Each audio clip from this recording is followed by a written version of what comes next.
Hello நண்பர்களே! பாம்பும் பச்சை தவளையும் கதைய பார்ப்போமா? அடர்ந்த காட்டில் அப்பொழுது நல்ல மழை பெய்தது. எல்லா இடங்களிலும் தண்ணீர் நிரம்பி செழிப்பாக இருந்தது. எல்லா விலங்குகளுக்கும் குறைவில்லாமல் உணவு கிடைத்து வந்தது.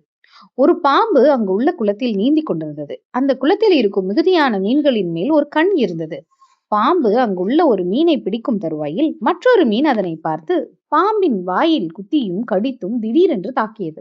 இதனால் பாம்பினால் மீனை பிடிக்க முடியவில்லை.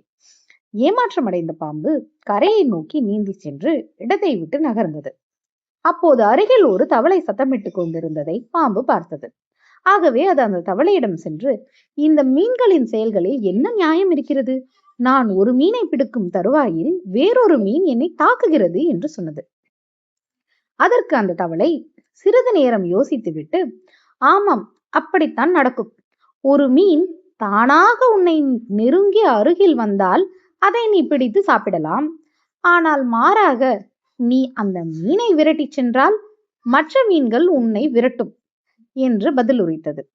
பதில் சொல்லிக்கொண்டே தவளை மெதுவாக அந்த இடத்தை விட்டு வெளியேறியது. தவளை தனக்குத்தானே, ஓ கடவுளே, என்று நான் அந்த பாம்பிடமிருந்து எப்படியோ தப்பித்து விட்டேன், நான் அதிர்ஷ்டக்காரன் தான் என்று சொல்லிக் கொண்டது.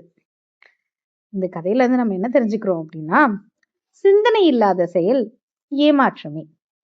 அதாவது இந்த பாம்பு வேட்டையாடுவதற்கு ஒரு யோசனை இல்லாமல் சென்று உணவில்லாமல் தவிக்கிறது. ஏன்னா நண்பர்களே, இந்த கதை உங்க எல்லாருக்கும் ரொம்ப பிடிச்சிருக்கும்னு நினைக்கிறேன். மீண்டும் சந்திப்போம். பாய்.